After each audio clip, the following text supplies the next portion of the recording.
Muy buenas tardes y muy buenas noches, todos mis amigos de la página Fe y Razón y de los diferentes grupos que están retransmitiendo este programa que hoy tenemos y que hoy nos convoca. Ahora tenemos con nosotros a nuestra amiga y colega académica, a la doctora Atilana Guerrero Sánchez desde España.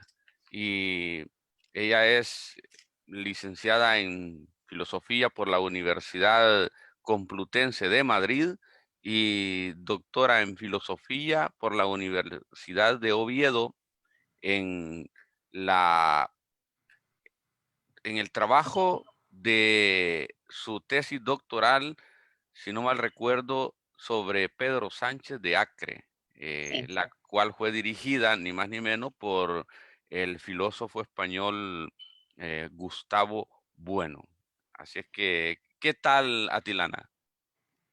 Buenas tardes, muchísimas gracias por la invitación, Daniel, y muy bien, encantada.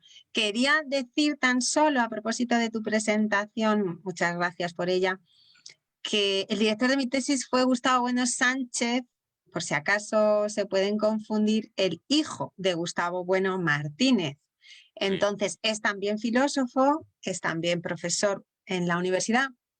Bueno, hasta hace poco ha sido, ya está jubilado, pero Gustavo Bueno Sánchez, eh, el hijo de Gustavo Bueno, Sí, ¿de sí, acuerdo? qué, Eso, qué buena aclaración. Sí, nada. no obstante conociste a Gustavo Bueno Sí, padre. sí, sí, a Gustavo Bueno, sí, sí, por supuesto, a los dos, sí. Pues qué bien, mira, y como dicen en lo que es el recorrido de el desarrollo histórico de esto, de las ideas, pues que dentro de la filosofía lo que es el afán al saber, el afán a la búsqueda de la verdad. Y en razón de ese afán, pues estamos aquí, Atilana, para tratar de comunicar y transmitir a nuestros amigos de las diferentes áreas del saber, pues algunas reflexiones sobre lo que son los diferentes temas de lo que es el pensamiento filosófico. Pues bien, me gustaría, Atilana, que nos dijeras si se puede hablar de el mito de la cultura. Por supuesto, se puede hablar, claro, cómo no. Sí, Es, para empezar, el título de un libro de Gustavo Bueno que señala algo, bueno, pues portentoso realmente. Es una cosa muy llamativa, ¿no? Es como lo que llamamos la cultura en el presente de nuestras sociedades se está utilizando como un mito oscurantista, del mismo modo que en la Edad Media la gracia cumpliendo el papel de salvación del hombre. Claro, vamos a decir, bajo la perspectiva teológica, se entiende que el hombre en su pura naturaleza, si no es por la gracia de Dios, no se puede salvar. Pues así en el presente se entiende que el hombre, de no ser por la cultura, no se podría considerar completo. Claro, hasta aquí parece que no hay ningún problema, porque podríamos decir, bueno, pues lógicamente un hombre sin cultivar, pues es un bruto, es un animal, entonces, ¿qué tiene esto de llamativo? Bueno, lo que Bueno nos quiere hacer ver es que este concepto de cultura en su sentido objetivo, idea de cultura objetiva frente a la idea de cultura subjetiva, que es esa que tiene que ver con el cultivo del hombre, con la educación, con su conocimiento de las cosas, ¿no? Pues esta idea de cultura objetiva proviene de la filosofía alemana y está cumpliendo en nuestra sociedad las funciones de un mito muy peligroso, peligrosísimo. ¿Por qué? Porque se está justificando bajo esa cobertura de la cultura contenidos en sí mismos despreciables, políticamente o artísticamente o musicalmente, lo que fuera, ¿no? Pero especialmente en España, y esto a los amigos hispanos les interesa mucho porque también está pasando en las naciones hispanoamericanas, particularmente en España, bajo la cobertura de la cultura, se está fragmentando la nación, haciéndonos creer los políticos que esas regiones de España, que son Cataluña, País Vasco, Galicia, tienen su propia cultura. Y en pos de esa cultura que hay que preservar, que hay que mantener, digamos que es por lo que merece la pena la vida, ¿no? Pues en pos de esa cultura no es suficiente justificación para romper el país. Claro, aquí el mito de la cultura se llama mito por eso, porque está sirviendo de cobertura en el fondo a intereses ideológicos de unas facciones que se apoyan en la mentira histórica, en la mentira. O sea, Cataluña no es una nación, no lo es. La nación es España. Cataluña ha podido tener un reconocimiento como parte de España, igual que el País Vasco o Galicia o cualesquiera de las partes de España, y por supuesto tiene sus propias costumbres, tiene pues que pueda tener una música diferente a la que hay en Andalucía o en Madrid o lo que fuera, pero el peligro consiste en reunir todos esos rasgos culturales, dotarles de un qué, pues una dignidad, ¿no? Elevada por encima de lo que sería la realidad política del presente, y que sea objetivo suficiente su mantenimiento ¿para qué? Para romper con el resto de españoles que no pertenecen a esa cultura. Claro, ese es el mito de la cultura. Este mito funcionó en Alemania, entre otras cosas, para limpiar a la nación alemana del catolicismo, claro, respecto de los protestantes. O sea, los protestantes, la famosa Kulturkampf de Bismarck, ¿no? Iniciaron pues ese proceso de expurgar, ¿no? De todo lo católico que había en Alemania.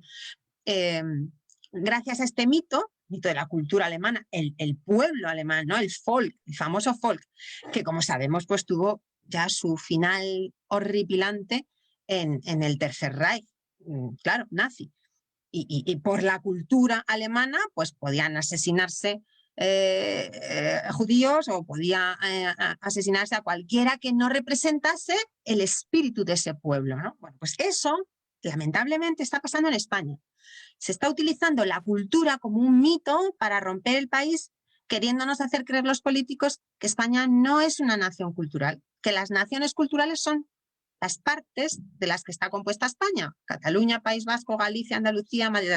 Claro, se ha producido tal cáncer con este mito de la cultura en el país, que es muy difícil de revertir, porque mucha gente se lo ha creído y mucha gente realmente se cree que no es español en España, ¿no? Pero es que claro, si los políticos ya han legislado, ya han gobernado, de manera que las leyes educativas han promovido, atención, esto ahora mismo está recién,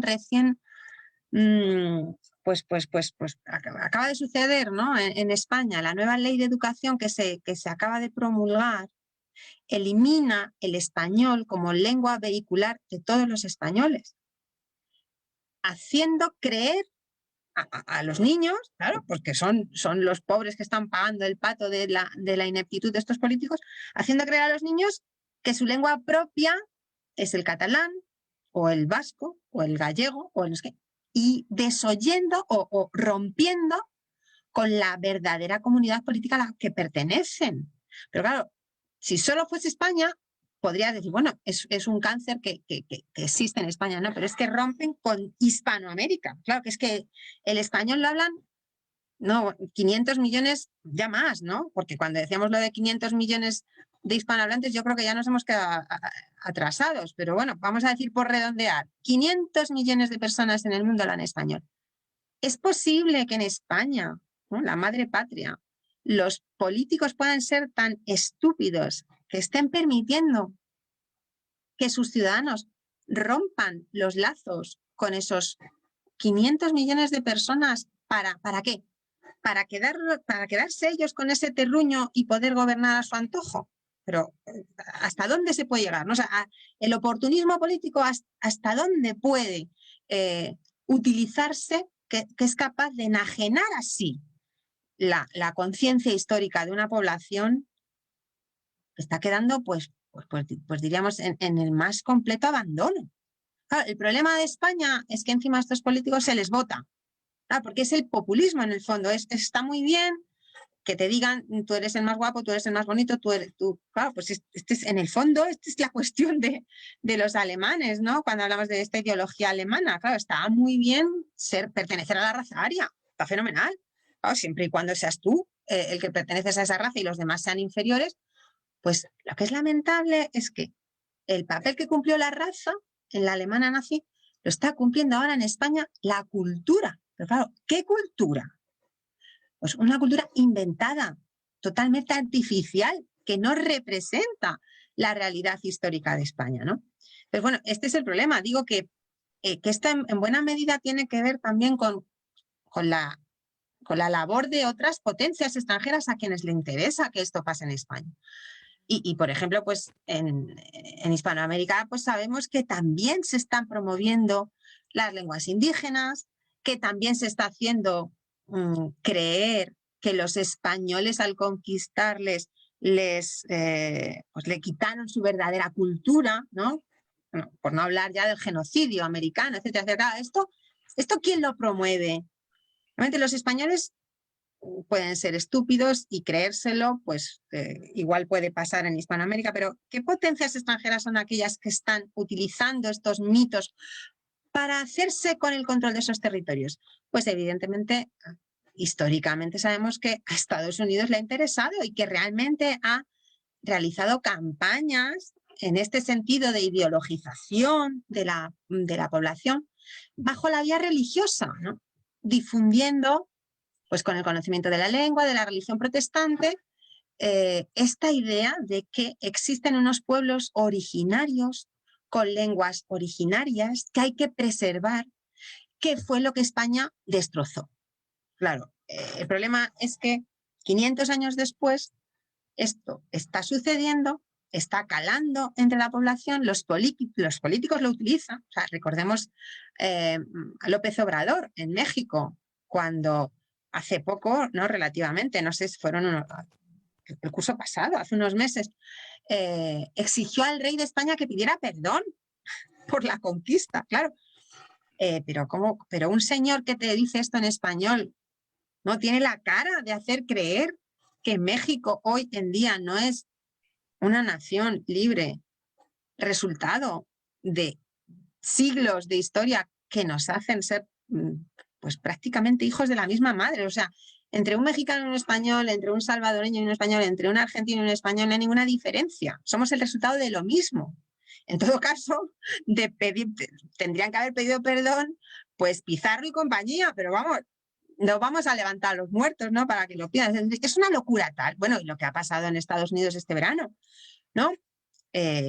Pues las estatuas de Fray Junípero Serra, el Día de Colón, que se ha eliminado, se quiere eliminar. Claro, todo esto, en el fondo, es una manera ¿de qué? De que se anulen esas raíces culturales verdaderas de estas naciones para que otra potencia del presente, en este caso Estados Unidos, pues pueda sustituirla. Claro, porque nadie habla del genocidio que se cometió en Estados Unidos, ¿no? Con los indios nadie habla de eso, ¿no? Hablamos del genocidio español que no tuvo lugar, mientras que el genocidio de los indios en Norteamérica sí que tuvo lugar. Es decir, que esto al final son ideologías que están promovidas, aunque parezca mentira, desde arriba, ¿no? Por intereses políticos muy, muy claros, políticos, comerciales, de todo tipo, ¿no? Religiosos, de todo tipo. Y claro, es una lástima que nos puedan traer y llevar de esta manera como si fuéramos corderitos y nos cuenten mentiras y nos las creamos, ¿no? Efectivamente. Básicamente. Como dice un texto de la Biblia, hay un texto que aló, Sí, pueblo pereció porque le falta conocimiento. Este, perdona que eh, no te he oído, que se ha cortado un poco. y que hay un texto de la Biblia que me gusta mucho que dice: "Mi pueblo pereció porque le faltó el conocimiento". Ahí está, claro, Eh, claro. pues, y estaba escuchando lo que estabas diciendo, Atilana, y en cuanto a la cuestión de decidir si esta parte del territorio sigue perteneciendo a España o no, y bueno, y entra en juego un montón de cuestiones, ¿verdad? Como el llamado derecho de autodeterminación y todo Ahí eso, está. que lo toman, lo reinterpretan a su modo muchos. Yo en eso tengo bastante fricciones con algunos amigos en cuanto que no se puede hacer uso demagógico de ese término de autodeterminación, pero más que todo quería enfatizar lo que tú decías, tiene relación lo de Cataluña con la cuestión de que en, hay cosas que son decidibles y hay cosas que son indecidibles por las mayorías. O sea, Ahí está. dentro de los procesos democráticos hay cosas que se pueden decidir y hay cosas que no se pueden decidir. Y entiendo yo de que el decir nos vamos de este país nosotros es una cuestión indecidible por las mayorías. No sé si estás de acuerdo con eso. Totalmente, totalmente. Es una distinción la que has hecho Sí. muy buena. Yo Así les es. explico a mis amigos de aquí, de las Américas, les digo, si 2 más 2 son 4, no puede decir un grupo, un colectivo, por muy grande que sea ese colectivo, sean mujeres o hombres, me da igual, les digo, porque yo soy de los que entiendo antropológicamente cuando se dice hombre, pues incluye a la mujer, los dos sexos. Les digo, Claro, cuando un grupo, un colectivo diga, miren, nos hemos reunido y hemos hecho un foro hispanoamericano y lo que le quieran llamar y todo esto, y hemos tomado la decisión como foro de colectivo internacional de que 2 más 2 ya no van a ser solo 4, sino que además de que 2 más 2 sea 4, también van a ser 5 o 4 y medio. Yo leo, no puedo, no se puede. Es claro. indecidible que en una reunión de un colectivo, de un foro internacional, tomen la decisión que 2 más 2 ya no son 4, sino que 4 y medio. Entonces, por ahí anda la cuestión. Sí, totalmente. Es el idealismo más completo, ¿no? Cuando se distingue en filosofía entre el idealismo y el materialismo, pues ahí tenemos un claro ejemplo de lo que es el idealismo, ¿no? Pensar que la voluntad del sujeto puede hacer que la realidad sea como él quiere. No, no, la realidad es como es. Y si tú te niegas a reconocer la realidad, más tarde o más temprano vas a sufrir las consecuencias. Esto es lo que, por desgracia, pues estamos viviendo. Sí, Los políticos lo pueden utilizar, pero al final el país se empobrece, la gente lo sufre en sus carnes y nos vemos abocados a tener que, bueno, pues eso, que ver la miseria intelectual, ¿no? De la que estamos rodeados. sí.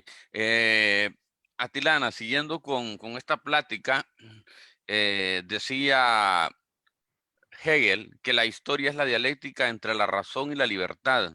Entiéndase, decía Hegel, la historia como un lugar teológico donde el tema fundamental es el fin de la historia. El fin de la historia, seguía diciendo Hegel, es un lugar teológico porque la historia tiene un final.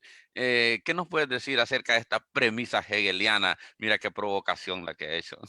Y desde luego, bueno, es un tema muy complejo, pero también es verdad que me lo has puesto como un balón, ¿no? Directamente para que lo chute después de lo que estábamos diciendo, porque, entre otras cosas, esta ideología estadounidense de la globalización, de ya vivimos en un mundo en el que todos vamos a ser demócratas, todo se va a resolver por el diálogo y gracias a la democracia ya pues los hombres van a vivir felices.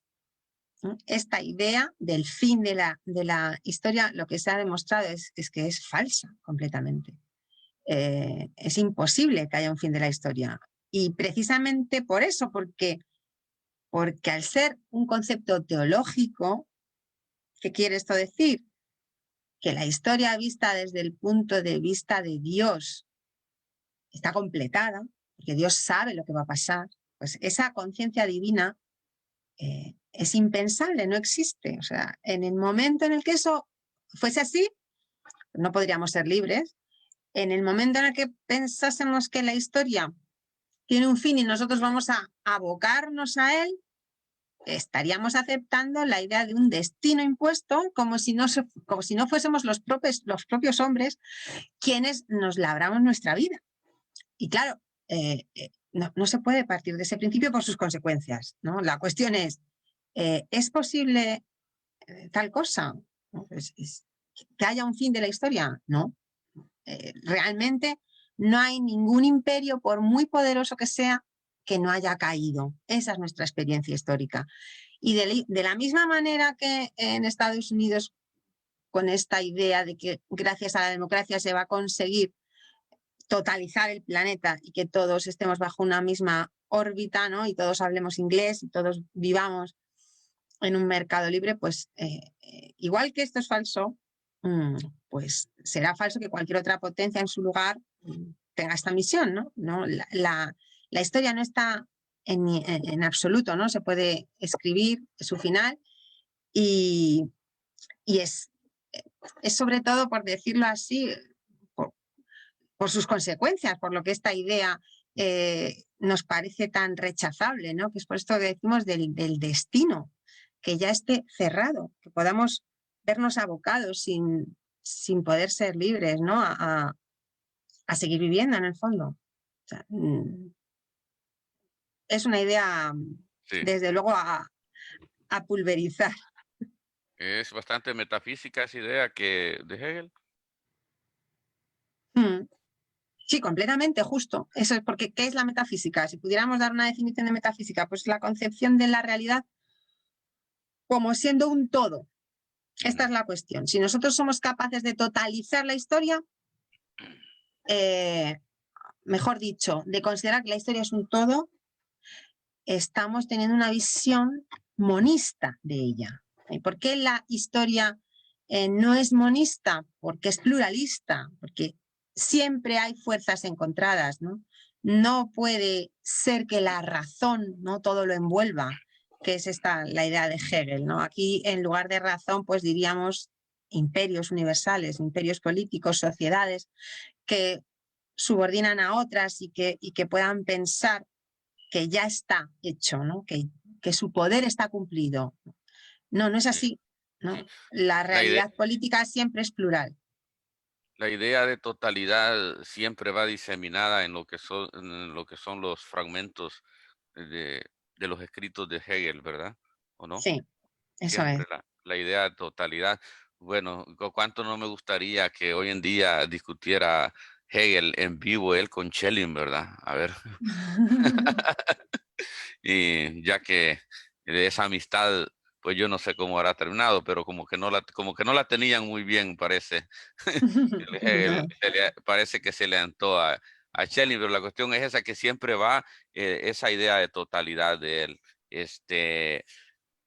Atilana, y el materialismo filosófico, ¿cómo nos lo puede, qué nos puede decir sobre el materialismo filosófico? ¿Cómo se puede explicar para el hoy, aquí y ahora? Sí, muy bien. Bueno, pues el materialismo filosófico, siguiendo lo que estábamos diciendo, es una filosofía pluralista que reconoce que la realidad es inagotable, ¿no? Que por mucho que pretendamos creer que lo hemos conocido todo o que vamos a cumplir definitivamente con un proyecto político, siempre va a haber una materia que desborda esos planes. Claro, afortunadamente la vida sigue, diríamos. Pero para decirlo de un modo más sistemático, el materialismo es la respuesta contra el espiritualismo. Y claro, ¿cómo diferenciar estas dos formas de filosofía, estos dos sistemas? Pues Gustavo Bueno, que es el padre del materialismo filosófico en español, tal como yo lo he aprendido, Gustavo utiliza, Bueno, padre. Gustavo Bueno, sí, Gustavo Bueno Martínez, eso es, utiliza la idea de vida.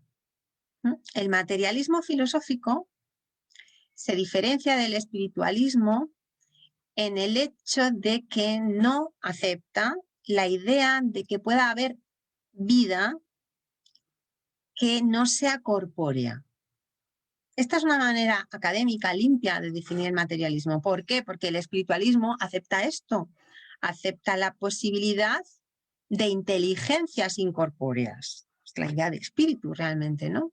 La inteligencia sin cuerpo, es decir, la idea de Dios. Es por eso que el materialismo es ineludiblemente ateo, ¿no? No hay posibilidad de vida espiritual si no es corpórea y por tanto tiene una idea de razón que llamamos operatoria. La razón está vinculada al cuerpo, a las operaciones corpóreas de los sujetos humanos y principalmente todo aquello que vemos como obras de la razón son objetos fabricados, son productos, son aparatos, son, pues diríamos, cuerpos hechos con las manos por los hombres, tomando de la naturaleza, del medio entorno, los materiales. Y esta idea de que no puede haber una vida que no sea corpórea, ¿no? Que no puede haber una razón ligada, o sea, desligada, perdón, de estas operaciones corpóreas, tiene consecuencias a todos los niveles, ¿no? Ontológicas, por supuesto, políticas, religiosas, que en el caso de la religión, por ejemplo, pues es muy interesante, porque claro, el materialismo filosófico no niega la religión, no la niega. Las religiones son un hecho antropológico incontestable, pero lo que ofrece es una explicación materialista de dichas religiones, ¿no? Y es que los dioses originariamente eran los animales, es decir, eran esos seres corpóreos mucho más poderosos que el hombre, que eran adorados por ese motivo, ¿no? Por suponer pues, la diferencia entre la vida y la muerte, porque de ellos dependía la vida de los hombres al cazarles y a su vez, pues en su relación el hombre se encontraba ante una inteligencia, ahí está, ¿no? Inteligencia tan poderosa por esas dimensiones de su cuerpo, por esos colmillos, por esas zarpas tan terroríficas, que el cazador paleolítico podría ver, pues eso, como qué, como una divinidad. Y nosotros le llamamos a esos dioses los númenes animales del Paleolítico. La evolución de este concepto a lo largo de diferentes fases de la historia hasta llegar a la idea de Dios es muy compleja, pero el origen de la idea de Dios es esta relación de los hombres con los animales. Entonces, todas las religiones en la historia nos ofrecen la posibilidad de ver este proceso, ¿no? De cómo se ha ido estilizando nuestra relación con esos animales que originalmente produjeron esta relación que llamamos religiosa, hasta pues digamos, pues la idea de Dios propia de las religiones que nosotros llamamos terciarias, el Dios católico, el Dios musulmán, el Dios judío, que ya propiamente es como si dijésemos que impide la religión, porque hasta tal punto se ha podemos decir, estilizado esa relación que ya es la propia conciencia humana. O sea, que es imposible tener amistad con un ser que no interviene en el mundo, que no tiene cuerpo, que no tiene pues todas esas características que le harían ser una persona. Claro, de ahí, Sí. por cierto, el valor que el materialismo filosófico otorga al cristianismo. Porque, Respecto a eso, Atilana, para que continúes, quería decirte algo. Respecto a eso, perdona que te interrumpa, sí, no el, pasa nada. el teólogo paisano tuyo, español, de Oviedo, eh, González Campa, José Manuel González Campa, el doctor González Campa, él habla en uno de sus escritos, habla es el único teólogo que hasta hoy yo he escuchado que habla de la materialización de Dios. Cuando Claro. dice la materialización de Dios, dice Dios se materializa y cita unos textos cuando el verbo se hizo carne y todo esto. Así es de que Claro. me recuerda a eso por lo que estás diciendo. Sí, Claro, continúa. claro. Sí, Gustavo Bueno tiene un artículo titulado Dios salve a la razón en esta línea, ¿no? De reivindicar el catolicismo en la medida en que salva a la razón. Es decir, a eso que hemos dicho que tiene que ver con las operaciones de los cuerpos, con comprender al hombre en su realidad corpórea, ¿no? Es decir, la razón no está en Dios, la razón está en los cuerpos, está en los hombres, está en sus operaciones. Y Dios propiamente no es racional, claro, porque un espíritu no necesita hacer las cosas, ya las sabe instantáneamente, ¿no? Es lo que decíamos antes de la historia. Dios sabe lo que va a pasar, pero no lo sabe como nosotros necesitando de un proceso de razonamiento, no. Vamos, la visión de Dios es conspectiva, ¿no? Sería un presente total, ¿no? Su conocimiento, pero claro, esto es impensable. Y esto es algo súper bonito, ¿no? Perdón por la expresión tan quizá un poco ridícula, ¿no? Para la filosofía, pero esta es una idea muy poderosa del ateísmo de Gustavo Bueno, ¿no? Que es que la idea de Dios no se puede pensar. Es decir, no es ateo porque niegue la existencia de una realidad que reconocida como tal, pues tú puedes decir, ¿existe o no existe? No. El ateísmo de Gustavo Bueno se dice esencial, porque es la imposibilidad de que tal esencia se pueda pensar siquiera, ¿no? O sea, no podemos pensar en una mente que conociera de forma instantánea toda la realidad, ¿no? Es imposible, ¿no? Bajo nuestras categorías corpóreas, pues eso es lo que hace, entonces, decimos que el catolicismo sea una religión que ha sabido salvar la razón, gracias a Jesucristo, gracias a los santos, gracias al papel que Dios tiene en el mundo, en ese sentido, ¿no? De poder compadecerse de los hombres y no ser un espíritu que de una manera fatal, ¿no? Desde arriba nos condena, como por ejemplo sucede en el Islam, ¿no? Ese necesitarismo, ese fatalismo, esa imposibilidad de la consideración del hombre o de las criaturas como dignas de existencia. Es que eso es algo Sí. muy... Bueno, cuando Felipe le dice en un relato de los textos nuevo testamentarios, le dice a Jesús de Nazaret como personaje histórico, le dice, muéstrame el Padre que me basta, pues parece que Felipe como que cuando le dice muéstrame el Padre, que nadie lo había visto ni lo conocía, pues estábamos hablando del Espíritu, como que Felipe tenía una percepción idealista de la cuestión divina, de la deidad, y Jesús de Nazaret como personaje histórico, según el relato nuevo testamentario, le responde de viva voz, Felipe, pero ¿qué te pasa si el que me ha visto a mí, con carne y hueso, ha visto Claro, al Padre? Porque el Padre y yo uno somos, le dijo. El que ha visto al Padre, el que me ha visto a mí ha visto al Padre, le dijo. Entonces, como claro. que hay una expresión con un alto contenido materialista, Ahí está, ahí está. materialista en este personaje histórico, el Nazareno. Claro, yo digo esto en una iglesia y me sacan de la mano, ¿verdad? Claro, claro, claro. Sí, me No, sacan de la pero es, mano y me claro, procesan por qué sé yo, por delitos claro, contra... claro, claro. Sí, sí, sí, sí. No, y por cierto, hablando de Hegel reconocía que este es el valor del cristianismo, la Trinidad, porque la razón siempre es articulada y sobre algo que se defina como una unidad simple, propiamente no puede haber racionalidad, ¿no? La racionalidad siempre exige pluralidad.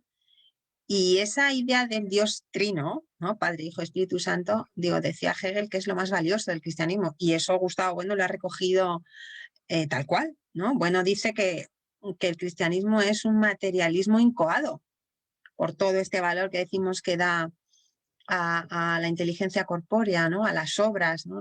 La definición del hombre por sus obras, no por su espíritu, ¿no? Pues hay tantos refranes españoles, bueno, la literatura española está plagada, ¿no? Del Quijote, ¿no? El hombre es hijo de sus obras, pero no es en el Quijote, es que toda la literatura del siglo de oro es un... Aquí tenemos Ahí al está. Quijote, mira. Sí, sí, muy bien, pues eso, ¿no? El que el hombre es hijo de sus obras, esto es la idea más potente que podemos ofrecer de vida humana, ¿no? Eso es. En el capítulo 25 el Quijote, me gusta una frase que dice, el que mucho anda,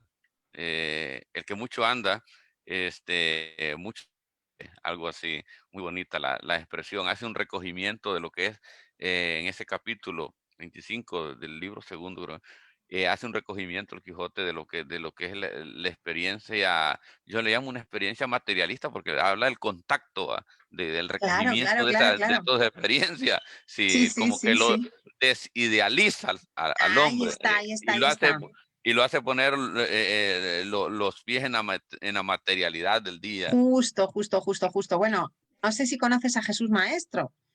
Lo he escuchado mencionar. ¿Lo has escuchado? Pues Jesús Maestro es un estudioso de la literatura, bueno, profesor de literatura, pero es un estudioso del Quijote especialmente y ha trabajado mucho esta idea de que en el Quijote se encuentra la filosofía española, ¿no? O de que es una obra de filosofía, el Quijote. Y realmente es muy interesante porque es verdad, encontramos en ejercicio no representado, como Gustavo Bueno distinguía, ¿no? No es lo mismo el ejercicio que la representación, ¿no? Yo puedo explicar lo que es el materialismo de forma teórica o lo puedo ejercitar sin explicarlo haciendo otras cosas. También esta es la raíz en el fondo del materialismo moderno, ¿no? Al modo en el que Marx lo explicó, ¿no? Los filósofos han pensado el mundo, ahora de lo que se trata es de transformarlo. Bueno, porque la filosofía es práctica, entonces no hace falta reconocer el materialismo siempre a nivel teórico en algún texto de filosofía. Podemos ver obras de literatura que ejercitan el materialismo. Pues así es, en el Quijote se puede ver el perfecto ejemplo de la crítica al idealismo. Porque, claro, ¿quién es Don Quijote? Don Quijote es un señor que ha estado leyendo, hasta el punto de que se le ha ido la cabeza y sale al mundo para comprobar, realmente no para comprobarlo, sino para poner en marcha todo eso que él había ido leyendo. Claro, la realidad le va poniendo en su sitio y este ejercicio, ¿no? De ir reconociendo los límites de su propia potencia de obrar, ¿no? De su propia capacidad para ser un caballero andante, pues es la lección del materialismo al final, ¿no? Que siempre tiene ese pozo de desengaño, de reconocer lo que decíamos antes de la realidad, ¿no? Que tú puedes querer una cosa, pero por mucho que la quieras, la realidad no va a ser como tú quieres, ¿no? La realidad es como es, pues esto, esta idea. Sí. Em, y con respecto, siguiendo siempre este hilo conductor que llevamos a Tilana, igual que como decían un amigo mío, Trevijano, yo eso no lo entiendo, o sea, de cierre categorial. Yo muy poco lo entiendo también, te digo. Cierre categorial dentro del pensamiento, creo que de Gustavo Bueno. Sí, muy bien, sí, sí. ¿Hablamos un poco del cierre categorial entonces? Pues yo quisiera saber, Vale, ¿qué es el cierre categorial? máxime que tenemos aquí a una persona que trató directamente con Gustavo Bueno, pues, o sea que Sí. no tenemos aquí, le digo a mis amigos, a una persona que leyó un libro de Ya, ya, Gustavo Bueno, bueno, como muchos lo hacemos, pero sino ya, que ya, tenemos ya, a ya. alguien que trató directamente con Gustavo Bueno. Cierre categorial, ¿qué es eso? Sí, bueno, muchas gracias por decirme esto, pero no es un mérito mío haberle conocido y ojalá y haber estado en contacto con él supusiese un plus de conocimiento, pero realmente tengo que decir honestamente que esto no es así. Hay jóvenes, personas mucho más jóvenes que yo, que no han conocido a Gustavo Bueno y lo pueden hacer mucho mejor que yo, pero bueno, quitando eso, casi como broma, ¿no? Esto Sí, pues es besar el santo, ¿no? Vi a Gustavo Bueno, hablé con él, etcétera, pero al final la teoría del cierre categorial hay que leerla.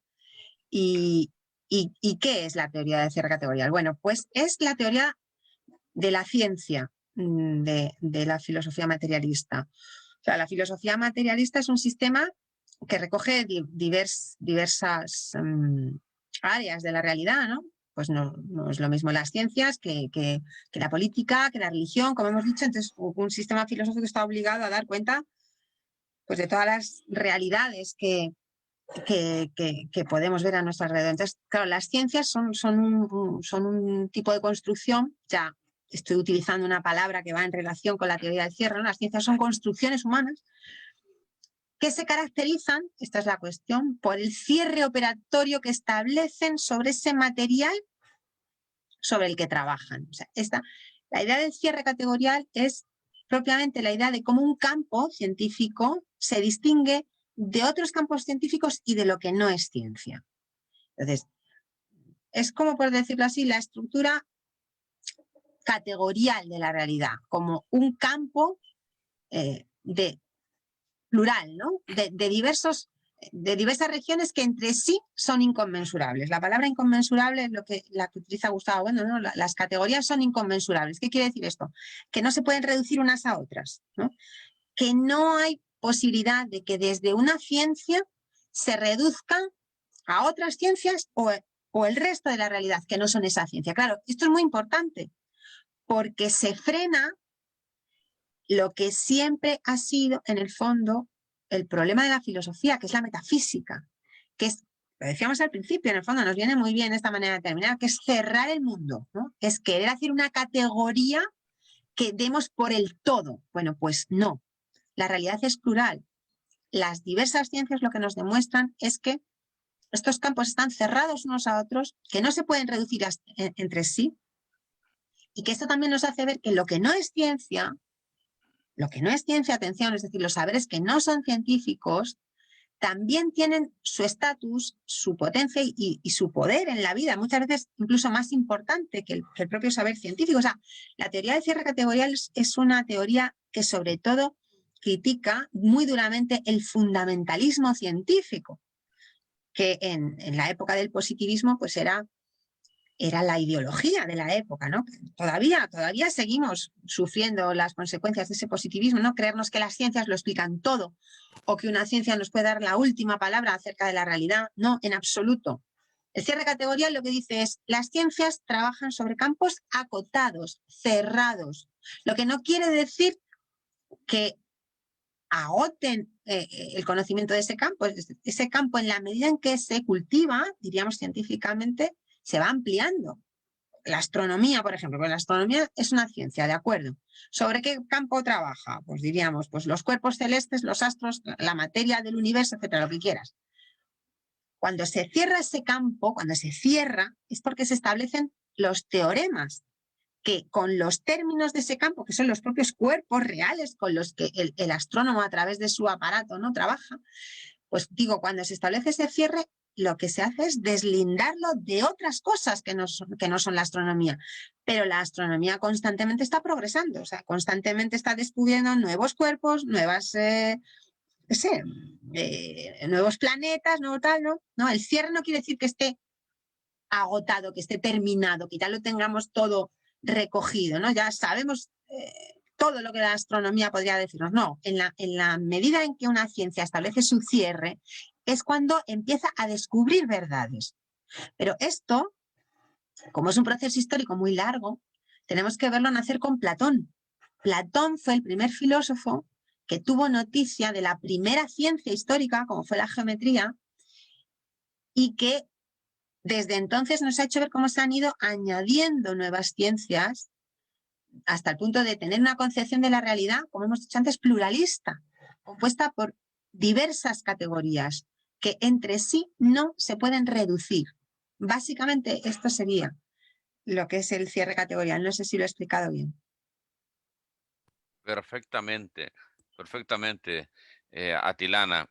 Pues te digo, para hacer el tiempo bastante limitado, hemos tocado diferentes puntos de manera sucinta y precisa, pero con Espero. una didáctica muy buena, para mí magistral, que yo he quedado Muchas gracias. satisfecho y sé que muchos amigos míos que me están escribiendo ahora mismo les ha gustado y los que lo van a ver en retransmisión. Para para ir cerrando ya esta plática por este humilde canal cultural, Atilana, ¿algún punto en particular que te gustaría enfatizar en los últimos minutos?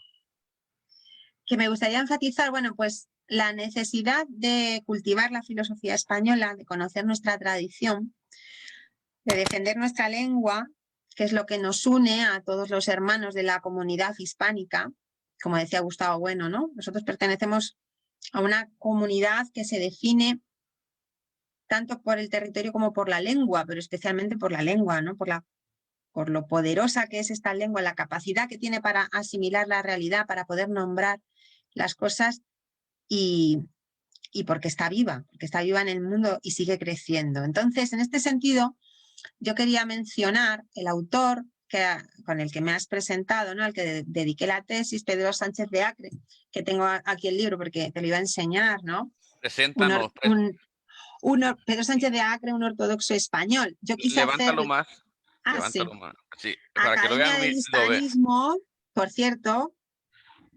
Academia del Hispanismo, la editorial vinculada con Jesús Maestro, del que hemos hablado antes, de 2018. Bueno, pues este Pedro Sánchez de Acre es un filósofo español del siglo XVI totalmente desconocido, que a mí me dio a conocer Gustavo Bueno Sánchez, me dirigió la tesis, y en el que encontramos una filosofía escrita en español a finales del siglo XVI, 1590, 91, 95, son sus 3 libros. Una filosofía española solidaria de esta idea que hemos dicho de la vida humana como definida por las obras, ¿no? Ni por la sangre, ni por, pues qué diríamos, ¿no? Ni por el estatus económico, ni por nada que no sea el propio trabajo gracias al cual el hombre se define. Y en este sentido, pues reivindicar esta tradición, porque Pedro Sánchez de Acre es un eslabón de una cadena que tanto en sus antecedentes como en sus consecuentes, podemos decir, ¿no? Los eslabones anteriores y los eslabones posteriores quedan muchos por descubrir. Entonces, para los jóvenes que nos estén escuchando, o no tan jóvenes, porque uno se puede empezar a dedicar a la filosofía, como decía, ¿quién lo decía? Séneca no. Este filósofo que decía, no, nunca es tarde para aprender filosofía. Creo que era... De los presocráticos. No, Epicuro. Puro. Pues como nunca es tarde, pues da igual la edad, ¿no? Pero animar a los hispanohablantes y a todos aquellos que sientan amor por España, por el español, por Hispanoamérica, a seguir descubriendo este pasado que nos une y que, por supuesto, es tan rico que creo que va a hacer que, gracias a la tecnología de Internet, tal como tú y yo ahora mismo estamos hablando, pues va a hacer que seguramente tengamos un futuro también largo, ¿no? Porque son muchos siglos como para que por un gobierno pues de 10, 15, 20, ¿cuántos años? 40, que tome decisiones absurdas o oportunistas o demagógicas, pues esta realidad histórica tan potente se puede acabar, ¿no? Entonces yo creo que tenemos que tener conciencia de nuestro poder. Esto es algo que en las democracias actuales constantemente se está diciendo, ¿no? El pueblo vota, el pueblo decide, el pueblo elige, pero el menú que nos suministran para poder elegir es muy limitado. Entonces no nos podemos quedar en el menú que nos ofrecen y decir, yo te dejo ser libre porque te dejo elegir entre A y B. No, hay muchas cosas en el menú que no se nos están ofreciendo, es más, que nos están ocultando, y nosotros tenemos poder para poder descubrir, como estás haciendo tú, como está haciendo mucha gente en España y fuera de España. Y yo les invito pues a visitar la página de la Fundación Gustavo Bueno, en donde esta labor se está realizando, ¿no? Sobre todo el interés de tener una vinculación con los países de Hispanoamérica que nos hagan ver la fuerza que tenemos en el mundo realmente, porque al menos en España, y tal como yo veo los políticos de países importantes de Hispanoamérica, me parece que pasa lo mismo, se nos quiere ningunear, o sea, se nos quiere hacer pensar que lo que tenemos que hacer es, pues bueno, adaptarnos a los tiempos, ¿no? Porque todo lo que representa el pasado pues es algo que ya ha muerto, que no tiene más que bueno, pues que ver con la melancolía o con el regodeo en las glorias del pasado. No, en absoluto, ¿no? Es nuestra propia realidad presente, es nuestra lengua, son los libros que nos explican cómo vivir, como hemos dicho antes del Quijote. Entonces no podemos renunciar a ello. Esto nos une y yo creo que debemos de ver ese futuro de relaciones culturales entre nosotros como algo esperanzador, ¿no? Al menos para mí. Sí, Creo que tú también estás sí. en esa línea, afortunadamente, Estoy de acuerdo. pues nos hace eso, tener esperanza, ¿no? No pensar que ya está todo hecho, que no hay fin de la historia. Sí. No la hay. Hay mucho por hacer, muchísimo. Eso es, eso es. Sí. Y, ¿qué te iba a decir? Que con respecto a lo que estabas diciendo de último, y es que, pues, sí, vivimos en una sociedad en donde a lo bueno se le llama malo y a lo malo se le llama bueno, en donde tenemos una deuda con aquellas premisas de Platón, cuando él enfatizaba que a la política deben dedicarse los, por decirlo así, no exactamente como lo dijo, pero a la política deben dedicarse los hombres más idóneos, digamos. Claro, Entonces, y eso como es. que a la política han accedido los que no son idóneos y los que caminamos a contracorriente, pues, no nos es fácil el transmitir nuestras reflexiones porque estamos rodeados de una sociedad que está, yo siempre lo digo, está dopada, está estupidizada en su mayoría, por decirlo así, y no es fácil. Hablaba de el lenguaje como uno de los lazos que tenemos los seres humanos y me gustó mucho eso. Hoy en América Latina, pues, en todas las esferas sociales, religiosas, culturales, políticas incluso, la izquierda no está lejos de eso, pero habemos muchos que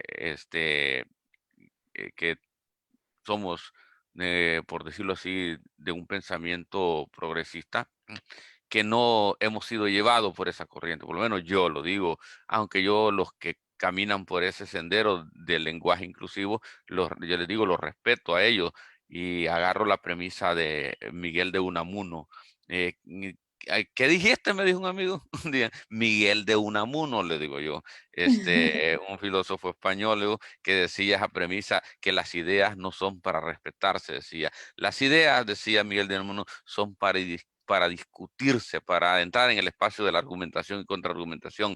Lo que hay que Eso es, respetar es al ser humano. Entonces, eso es.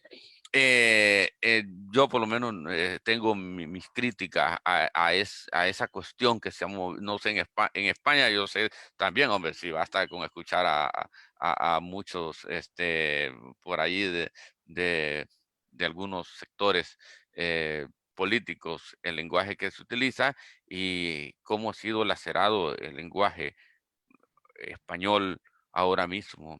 No sé tú qué piensas, ya para ir terminando, realmente, Sí, sobre el sí. lenguaje inclusivo, las Pues repercusiones que ha tenido. pues me parece una soberana estupidez. Me parece el colmo de la hipocresía. Porque si realmente el lenguaje inclusivo lo que busca es tratar a los hombres y a las mujeres por igual, debería crear las instituciones objetivas que nos permiten vivir igualmente, ¿no? Es decir, en lugar de decir os y as, lo que tienes es que hacer guarderías, ¿no? ¿Para qué? Para que las madres pueden ir a trabajar sin tener que dejar sus hijos a los abuelos, ¿de acuerdo? Bien. Pero claro, es más fácil decir queridos amigos y amigas que hacer guarderías. Es mucho más fácil. Entonces, es el modo en que los políticos quieren engañar a la ciudadanía, haciéndose notar lo buenos que son, lo mucho que tienen en cuenta, eh, pues diríamos a la población para, en el fondo, no cumplir con lo que tienen que hacer. O sea, eh, es absurdo. Bueno, aparte que ya gramaticalmente no tiene sentido. O sea, quiero decir que cargarse la gramática de una lengua para borrar las injusticias que tienen lugar en la realidad fuera de esa lengua es estropear la lengua y dejar la realidad tal como está. Entonces, ocúpate de la realidad, de las injusticias que tienen lugar en la realidad, que es tu trabajo como político, y la lengua déjala porque sabe recoger perfectamente, ¿no? La diversidad y la unidad y la igualdad y la justicia. Y no hace falta más que, pues eso, usarla, ¿no? Como decías de las ideas están para usarse. Bueno, el lenguaje está para usarlo, pero no para hacer política, no para solucionar problemas ajenos a la gramática. Y, y bueno, pues el que no acepte que el plural en español se utiliza con el sufijo os, pues, ¿qué quiere? ¿No? Cambiarlo por as, pero si es igual de ridículo, porque entonces cometemos el error contrario. Es decir, es que son cosas absurdas, aparte ya, que las mujeres que se sientan recogidas por ese lenguaje son unas resentidas. Quiero decir, porque es que a mí jamás me he sentido excluida porque los profesores dijeran queridos alumnos, en lugar de queridos alumnos y alumnas. Es que nunca. O sea, yo ya estaba dentro, yo ya me sentía recogida como alumna. Este lenguaje inclusivo lo que hace es discriminar, es establecer diferencias cuando no las había, que es lo más terrorífico. O sea, que en pos de la igualdad, lo que se está haciendo es establecer un corte, un resentimiento, si quieres incluso generando el odio, porque se está haciendo a los varones, de alguna manera, culpables o poderosos ¿cómo decirlo eso? O abusadores de las mujeres, cuando los pobres no tienen nada que ver. ¿No? Los hombres no han cometido ningún delito por ser hombres, ¿no? Ni las mujeres somos víctimas por ser mujeres. O sea, es una verdadera locura. Yo, la verdad es que es un tema que cada vez veo más grave, me está preocupando cada vez más. Sí. Al principio no le daba importancia, me parecía que era cosa del ridículo político en el que estamos, pero me parece que cada vez hay más que dar la batalla en el día a día, o sea, negarse Yo creo que es un tema que tenemos que asumir bastante desde Sí, la sí, razón. es una cosa terrorífica. Es una cosa terrorífica. Yo estoy leyendo estos días la nueva ley educativa, que ahora mismo se conoce en España como la ley Celaá, porque la ministra del ramo se llama Isabel Celaá. Bueno, esta ley que por primera vez en todas las leyes educativas de nuestra historia establece que el español no es la lengua vehicular. Bueno, pues en esta ley ocupa un lugar central en la educación la reivindicación de la igualdad de los sexos. Entonces los españoles tienen, ¿no?, que aprender educación de género y tienen que, de alguna manera, pues reconocer las injusticias contra las mujeres. A ver, la igualdad en la educación se demuestra andando. ¿Cómo? Enseñando a los niños y a las niñas las mismas cosas. Matemáticas para todos, historia para todos. Es decir, no a unos matemáticas y a otras ganchillo, ¿no? O a unos jugar al fútbol y a las otras jugar con los... No, la igualdad está en enseñarles las mismas cosas. Ya está, punto. Y eso ya existe, eso ya está hecho. O sea, yo me imagino los niños en la clase que ahora mismo vayan a recibir esta educación de género, que establezca inmediatamente en cuanto la profesora o el profesor empiece a hablar una segregación ya entre niños y niñas, que las niñas se vean como víctimas históricamente de los niños y que los niños, digamos, en la clase se sientan culpables por sentirse herederos de esos varones que no dejaban que las niñas fueran científicas, ni que fueran heroínas, ni que fueran... ¿Te imaginas las consecuencias del lavado de cerebro que eso puede tener? ¡Qué absurdo! No sé, yo he vivido en una época en la que en España no había educación de género y jamás me he sentido discriminada por mis profesores, ni he creído que históricamente las mujeres hayamos estado sometidas, ni sojuzgadas, ni nada por el estilo. Claro, ellos dirán, claro, porque estás tú ya bajo el machismo educada, entonces es normal que hayas estado feliz. No, no, en absoluto, porque el trato con los hombres para mí era algo absolutamente, diríamos, diáfano, no reconocía ninguna diferencia, y ahora, con esta propaganda, ya sí se están estableciendo las diferencias.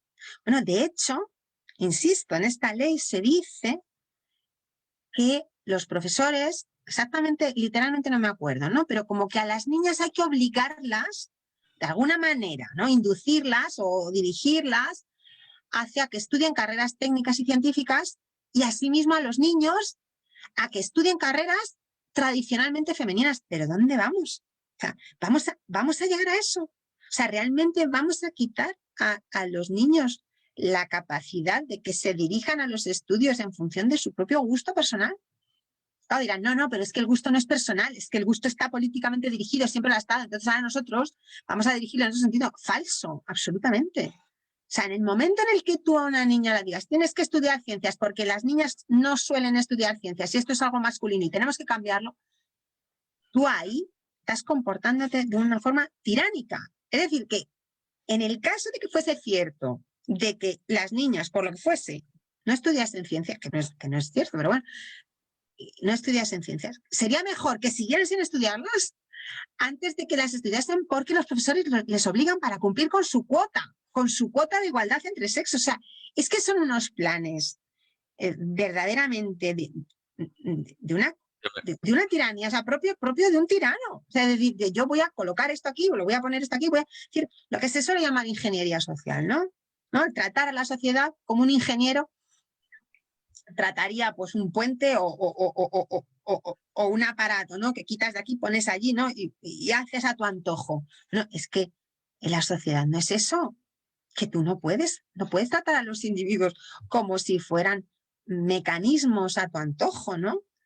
Es una cosa espantosa, realmente. En fin, así que nada, hay que estar alerta. Totalmente de acuerdo, la verdad que sí. Y le decía yo a unos amigos de la izquierda de El Salvador y a uno de la izquierda, un amigo mío de Madrid, de Podemos, teníamos un diálogo un día de esto por un chat privado y les decía, no se trata, Leo, yo, de sacar la espada de izquierda, de media izquierda, de progresista ni de derecha, no, Leo. Se trata de usar la razón, Ahí está. de hacer uso público de la razón, de atreverse a pensarle.